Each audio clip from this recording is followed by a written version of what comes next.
Good afternoon to everyone. So, good morning also, or good evening. This is a pre-recorded video for assessment in Learning 2. And this is our first lecture for our final term. So, this lesson would be included for the final exam. And it's about rubrics or rubric. A rubric is an assessment tool that specifies the performance expectations for any kind of student work, particularly those that are not traditional in nature, such as the portfolio, outputs, projects, performances, collaborative works, yung group works, and even research. Generally, a rubric contains three essential features: the criteria or the aspects of performance that will be assessed. The second is the descriptors or characteristics associated with each criterion. And number three are performance levels that identify students' level of mastery within each criterion. And I have here list of student performances that can be assessed by a rubric. Okay, the first has something to do with performances, the oral presentations and demonstrations, which can include research paper or poster presentation, individual or group reports, skills demonstrations such as baking and teaching, and extemporaneous speech. Other forms of performances includes dramatic or creative performances like dance recital, performance in a play or musicals, poetry reading and interpretation, playing musical instruments. The third would be public speaking, such as debates, declamation, panel discussion, and even inspirational speech. And the fourth is the athletic skills demonstration, which includes competitions. Not only performances, but also products or outputs can be assessed by a rubric, such as visual products, paintings, collages, posters, video presentations, kinesthetic products such as diorama, sculpture, dance recital, wood carving, written products such as essays, poems, theses, term papers, movie or TV script, verbal products such as videotapes, voice recordings, and speech scripts, either to inform or to persuade, and etc. And what are the different types of rubrics? Normally, they are classified according to different aspects of their composition. Whether the rubric considers each of the criteria one at a time or all the criteria, and whether the rubric is applicable to all similar tasks or can only be used for a particular task. So the first type of rubrics is the general or generic rubric. It contains criteria that are general and can be applied across tasks. This is most convenient for teachers who do not have time or skills in developing different types of rubrics. And this is the one that we made during our performance assessment lesson. So these general or generic rubrics can be reused, okay, for several tasks or assignments. However, the teacher may not be able to assess accurately the student's performance for a particular task. Kaya nga general lang ang kanyang pagtingin. Here are some of the samples. For example, there is the criterion that a person, a student provided meaningful or relevant feedback on others' work or performance. If he did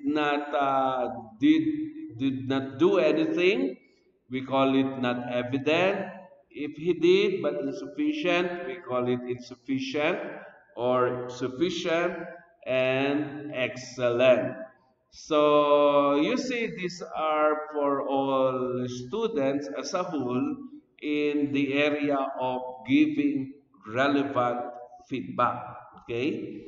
So another example is you want to assess whether your students are thinking independently. Okay, maybe it's a principle. Okay, of critical thinking. You want to assess them. So you have the undeveloped, emerging, developed, and exemplary.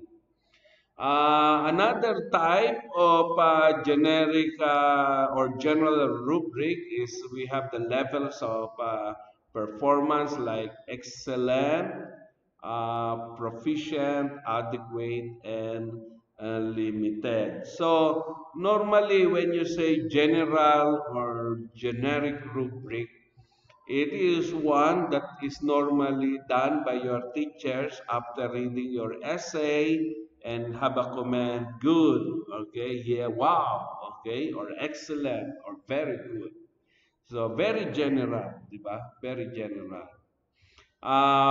This is another sample criteria for rating answers to key evaluation questions. You have the excellent, the good, adequate, poor, insufficient. But what you are doing is you are looking at the performance as a whole, and then you rate the performance. Okay.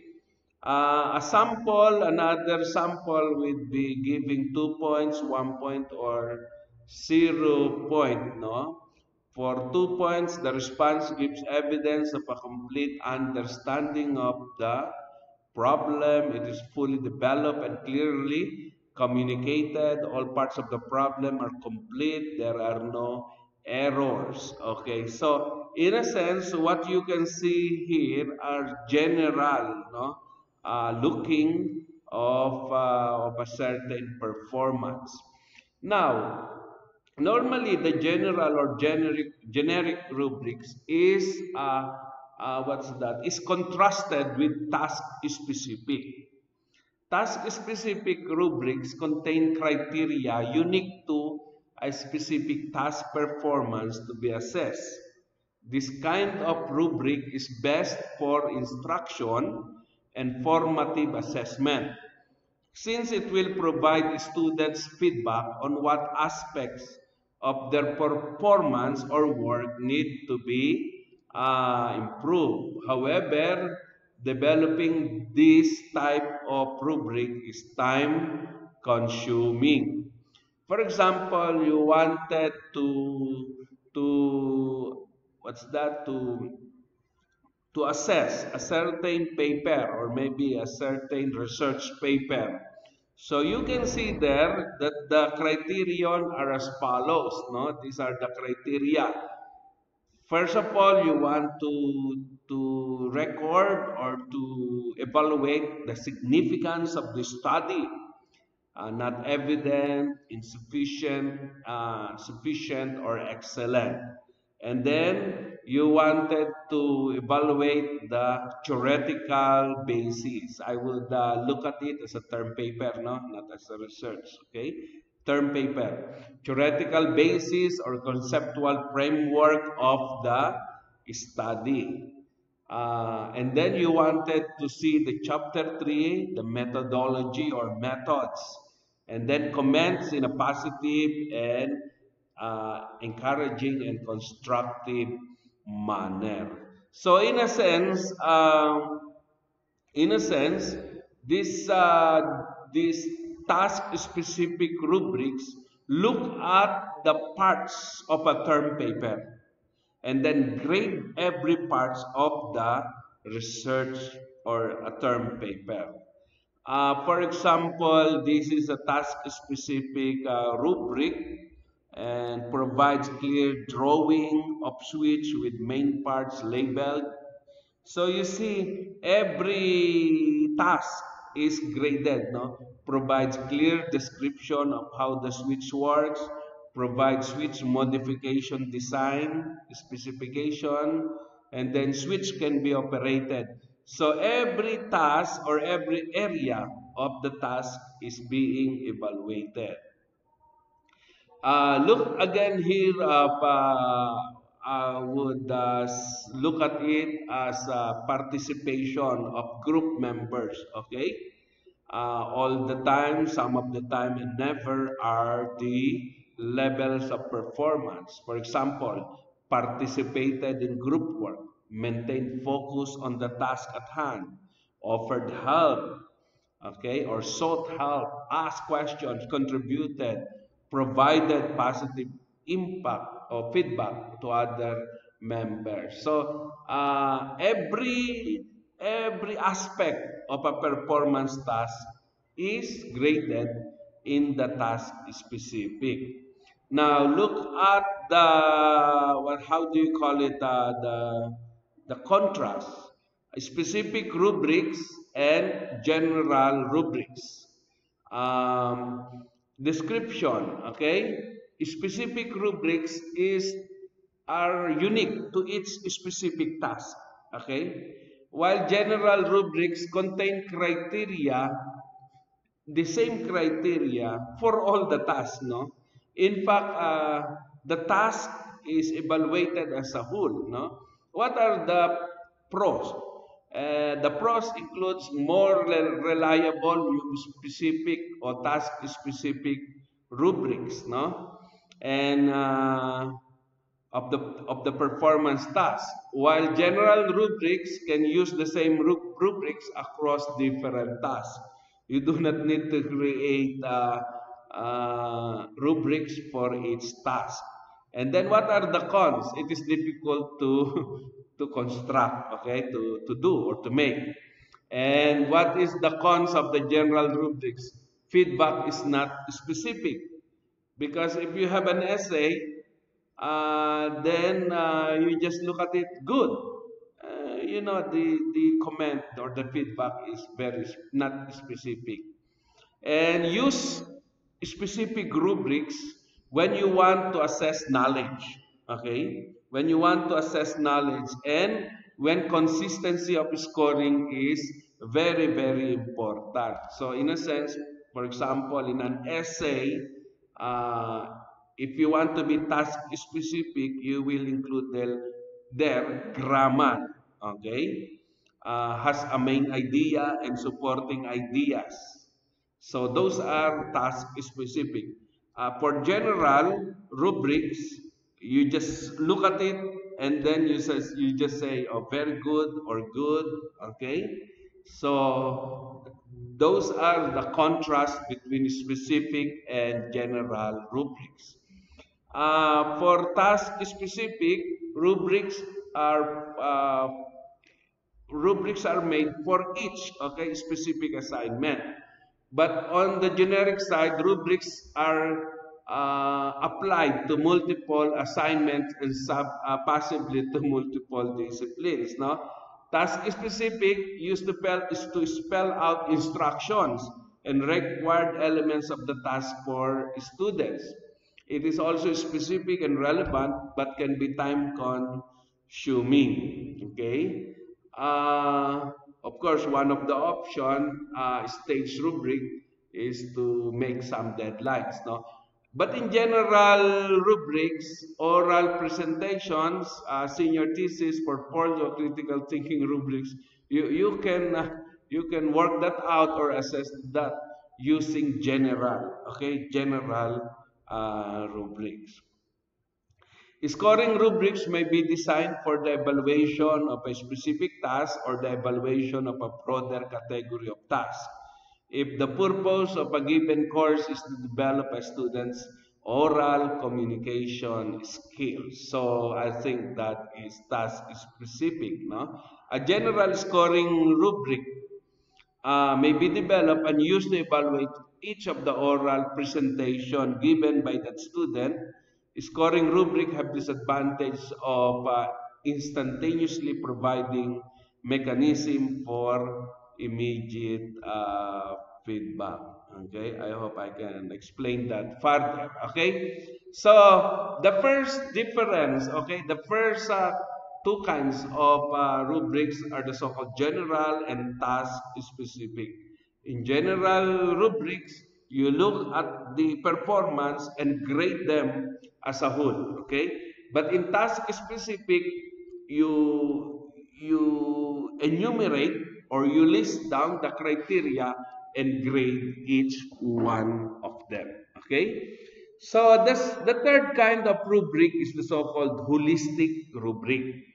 A student's performance or output is evaluated by applying all criteria simultaneously, providing a single scoreboard on an overall judgment about the quality of students' work.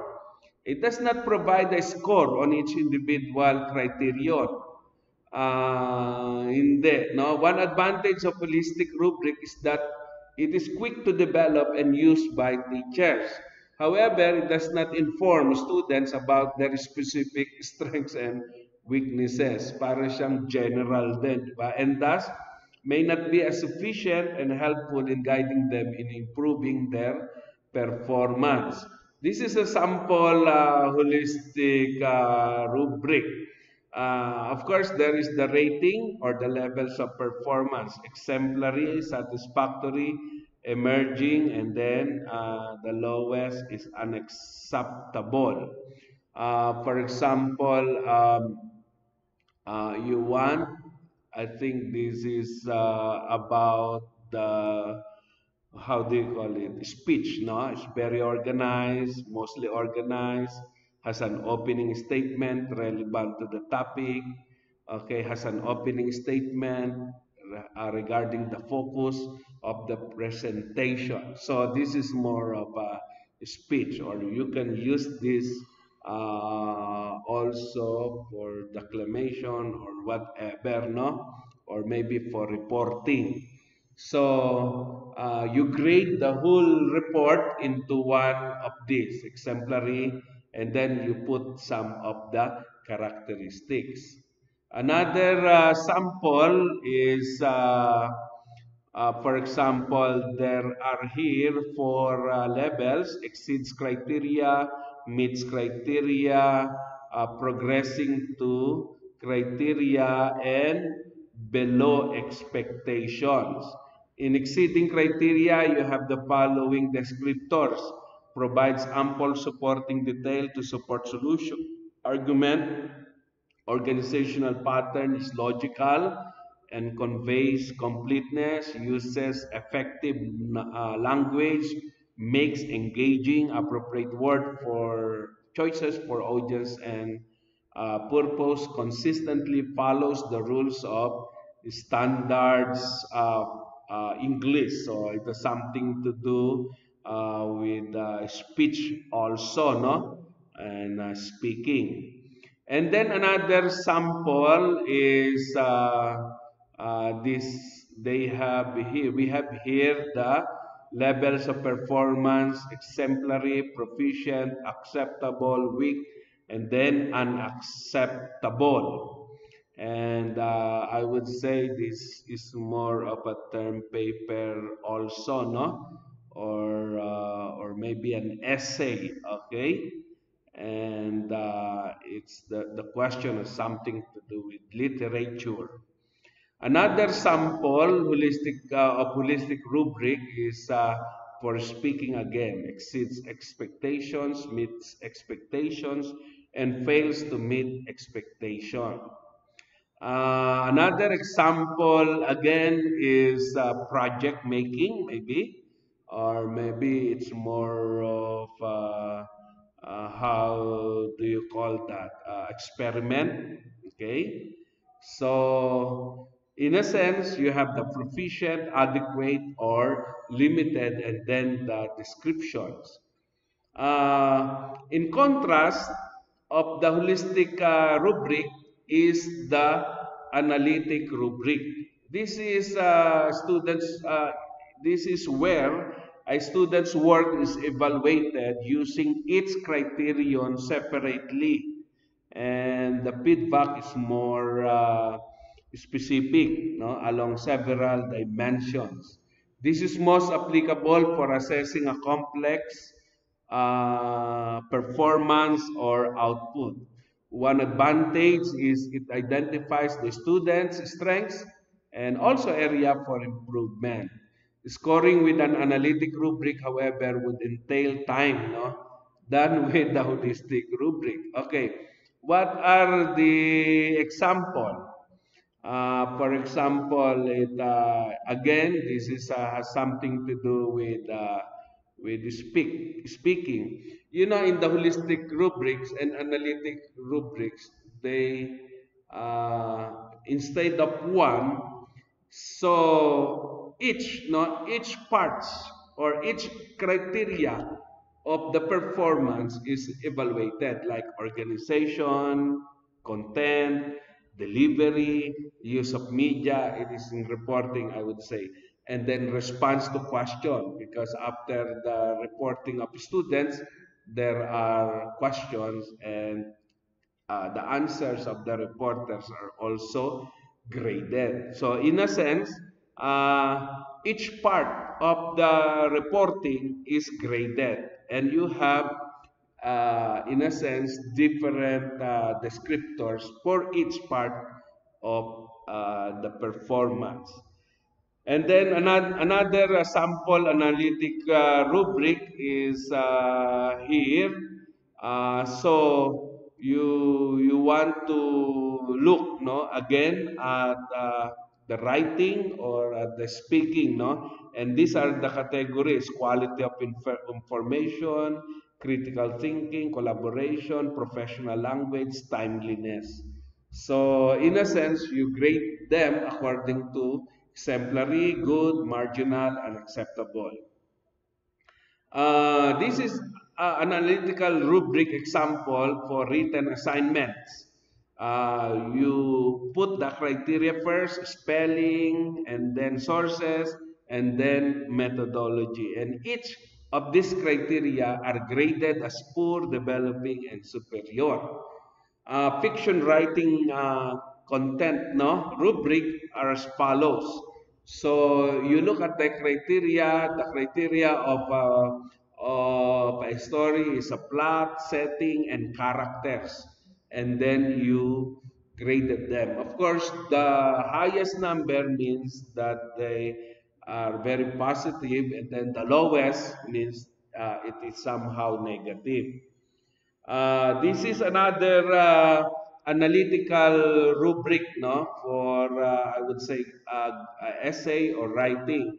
So you have there the criteria of idea explanation, coherency, and grammar. How would you contrast analytic and holistic rubrics? In analytic, each criterion is evaluated separately, no? But in holistic, all criterion are evaluated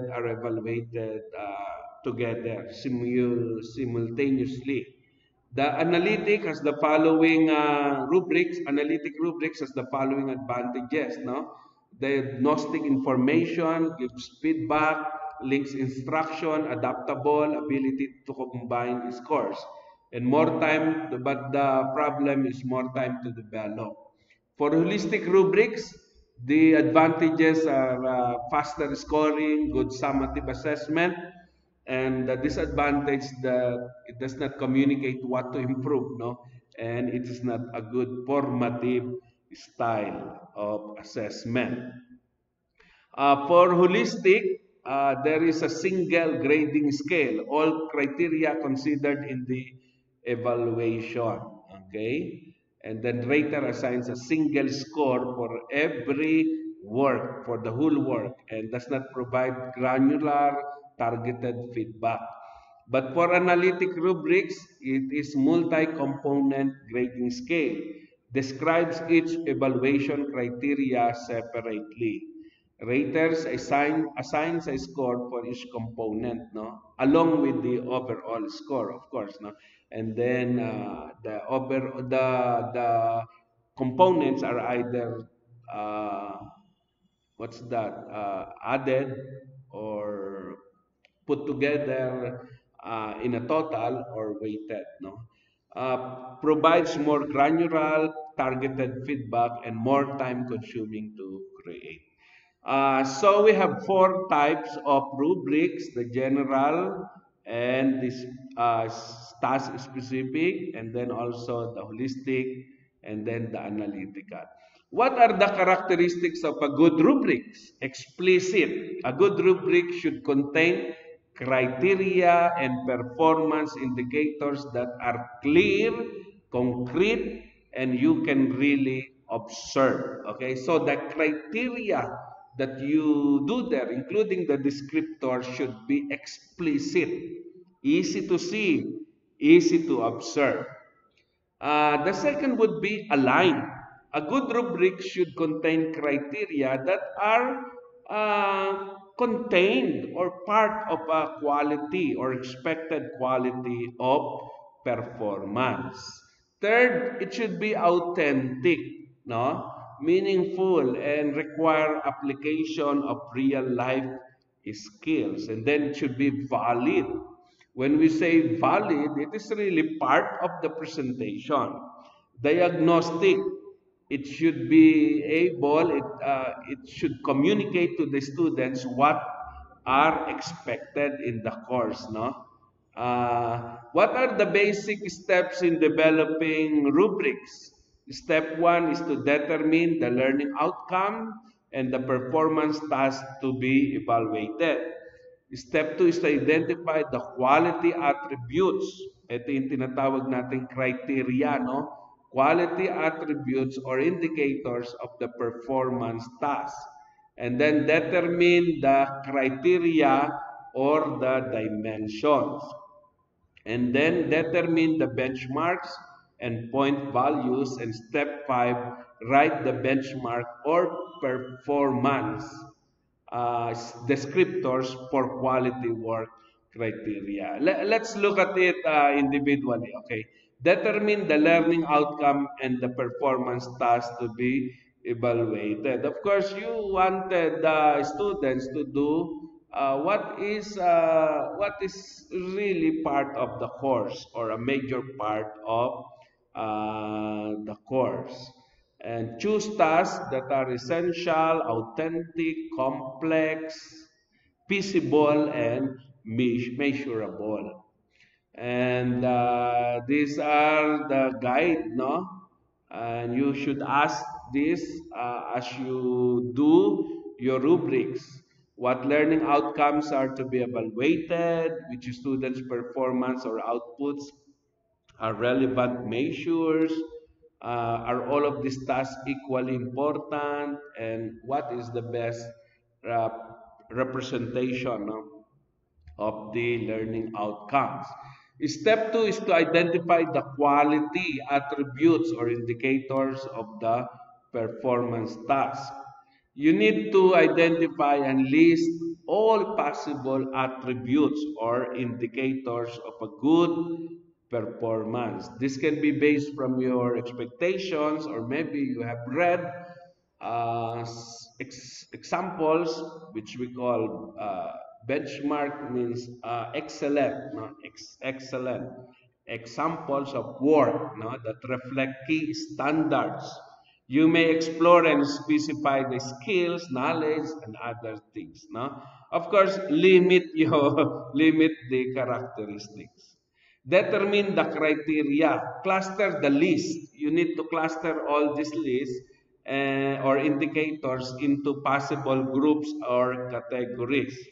This will be the form. This will form the criteria for assessment. Okay. Step two has something. It's like brainstorming. What are the quality or attributes? And then step three is grouping these qualities or attributes into criteria. For example, in a dance performance task, all attributes that pertain to how well students execute the dance can be grouped under the criterion technical skills, no? Technical skills. So, the criterion should be grouped so that it will be easier um, to assess, no? If there are so many criteria and they look the same, it might be confusing for the one assessing the performance. And for example, for a research rubric, okay, you can include the different parts of the research such as introduction, method, data gathering, analysis, conclusion. Likewise, for what's that? Chemistry laboratory report, you can include introduction, materials, and others, no? So you do not have so many criteria, but include them in a certain topic, no? Keep in mind that only relevant criteria should be included in the rubric. You also need to determine what type of criteria and rubric, no, you should have. Determine the benchmarks and point values. Okay, a number of descriptors can be used to denote the level of performance. Examples of levels of performance are as follows. So normally you have level 1, level 2, level 3, or level 4, or level 5. Okay? Examples of the words used, no? Exemplary, accomplished, developing, beginning. Distinguished, proficient, apprentice, novice. Substantially developed, must develop, develop, underdevelop. And then outstanding, proficient, acceptable, and acceptable. You can choose what terms you will you will use, no, in order uh, to write or for your levels of performance. Step 5 is write the benchmark or performance for quality work criteria.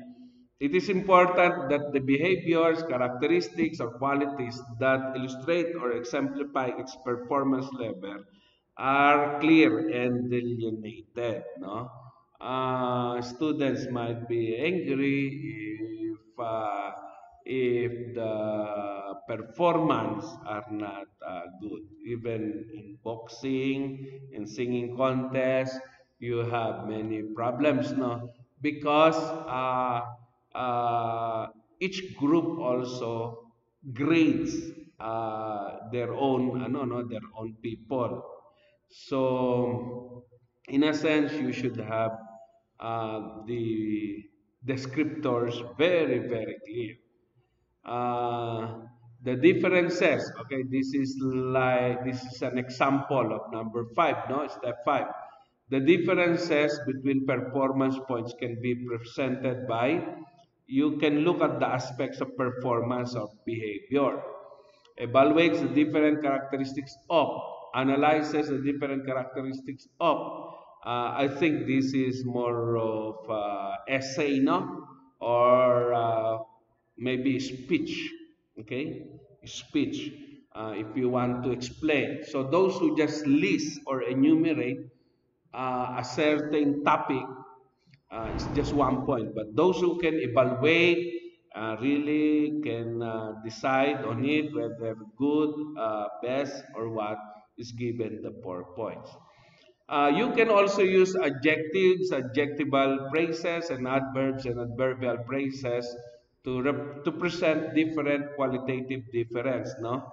Explains to a very great extent, moderate, limited, no? You can use also adjectives. You can use also numeric references for your descriptors. For example, gives more than 4 relevant examples of. So pag walang ginawa o no one in writing or in speaking, he gives no relevant example, then 1 point. And then that's how to do the descriptors. And then the last is degrees of assistance needed by the students to complete the task. Okay? For example, if the student explains the topic independently on his own, you give him points. But if he needs assistance from teachers or classmates, you give only 1 point. How can you make rubrics useful to your students? Rubric is an important component in the teaching learning process. It does not only help teachers in assessing students' work, through application of consistent standards and in identifying the gaps in their learning, but it also makes students aware of what are expected of them. Diba? Yun ang pinaka-maganda dyan. Students does not just do something without knowing what grading system is given to them or is used to them by their teachers. Thus, to make the rubric more relevant and useful, it is important for teachers to prepare the rubric and make it available to students before they begin with their assigned tasks. Okay? Be very specific about the requirements, criteria, and expectations. No? Second, develop the rubric with performance descriptors that are clear and easily understood by the student. Sometimes we may say, I can understand, but it's a different thing if others really understand it. No? Present the rubric to students and allow them to give feedback, no, and suggestions. If possible, involve students in the creation of rubrics to enhance their motivation, engagement, and self-regulation. Orient the students on how to effectively use the rubric, especially those that are used for self-assessment and peer assessment. Okay, this is your assignment after the midterm exam.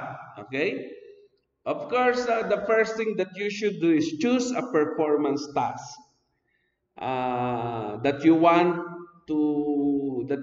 your students to do, no, in line with the, of course, with the learning targets that you have done. But for now, I just want you to choose a performance task, and then number two, make the following rubrics for that specific performance task.